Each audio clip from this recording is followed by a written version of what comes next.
ഹേ hello guys, ഇന്നും ഒരു 3G ആയിട്ടുള്ള ഒരു ദിവസമായിരുന്നു. നമ്മുടെ ആലപ്പുഴ ബീച്ചില് മറൈൻ വേൾഡ് നടക്കൂലെ, അവിടെ തിരുമാലിയുടെ പരിപാടി ഉണ്ടെന്ന് അറിഞ്ഞ് പോയി എന്തോ മാലിയായ ഒരു ദിവസമാണ്. ഞങ്ങള് കാരണം എത്താൻ കുറച്ച് ലേറ്റ് ആയി പോയി. ഞങ്ങള് ഓടിപ്പിടിച്ചെത്തിയപ്പോഴേക്ക് പരിപാടി കഴിഞ്ഞ്. ഒന്നും പറയാൻ പറ്റാത്ത അവസ്ഥ ഗൈസ്.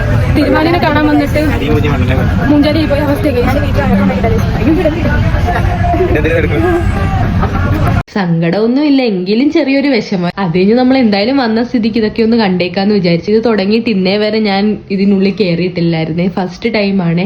പറയുന്നത് പോലെ ഒത്തിരി സാധനങ്ങൾ കാണാനുണ്ട്. മത്സ്യത്തിന്റെ തന്നെ ഒരു കലവറയാണെന്ന് തന്നെ പറയാം. നമുക്ക് മത്സ്യ കന്യകേനെയൊക്കെ കാണാൻ പറ്റി. എനിക്ക് ഭയങ്കര സന്തോഷമായി. അവിടെ വെച്ച് കണ്ടതാണ് കേട്ടോ ഈ ബംഗാളി ചേട്ടനെ, മീശക്കാരനാണ്. നമ്മുടെ യൂട്യൂബിന്റെ തമ്പൊക്കെ കാണിക്കാൻ പറഞ്ഞിട്ട് ആള് കാണിച്ചു കേട്ടോ. അതിനിടയ്ക്ക് നമുക്ക് മസാജ് ചെയ്യുന്ന ഒരു ചേട്ടനെ കാണാൻ പറ്റി. എന്താണെന്നറിയത്തില്ല, കൈക്കും കാലിനും ഒക്കെ നല്ല വേദനയായിരുന്നു. നമ്മളൊന്ന് മസാജ് ചെയ്യിപ്പിച്ച്. അത് കഴിഞ്ഞ് നമുക്ക് അച്ചാർ വിൽക്കുന്ന ചേട്ടന്മാരെ കാണാൻ പറ്റി. അച്ചാറിന് തന്നെ പല വെറൈറ്റീസ് ഉണ്ടായിരുന്നു, പക്ഷെ ബീഫ് അച്ചാർ മാത്രം ഇല്ലായിരുന്നു. ഞാൻ ബീഫ് അച്ചാർ ഇല്ലേന്ന് ചോദിച്ചു. അത് ബംഗാളിയായിരുന്നു ഗൈസ്, എനിക്ക് അറിയത്തില്ലായിരുന്നു. അവരെന്തായാലും എന്നെ തല്ലാതെ വിട്ടത് ഭാഗ്യമല്ലേ. ഇവിടെ ഒരു അച്ചാർ കട കണ്ടപ്പോ ഞാൻ കയറി ബീഫ് അച്ചാർ ഉണ്ടോന്ന് ചോദിച്ച് അവര് വിഷറി വെച്ച് ആട്ടി എന്നെ ഓടിച്ച് ഗൈസ്. എന്നെ അടിക്കാത്തത് ഭാഗ്യം. ഞാൻ ബംഗാളി അവിടെ ഇരിക്കുന്നതെന്ന് ഞാൻ ഓർത്തില്ല. ബീഫ് അച്ചാർ ഉണ്ടോന്ന് ചോദിച്ചപ്പോൾ ഇഷ്ടപ്പെട്ടില്ല. എന്നെ ഒരുമാതിരി നോക്കുകയൊക്കെ ചെയ്തു ഗൈസ്.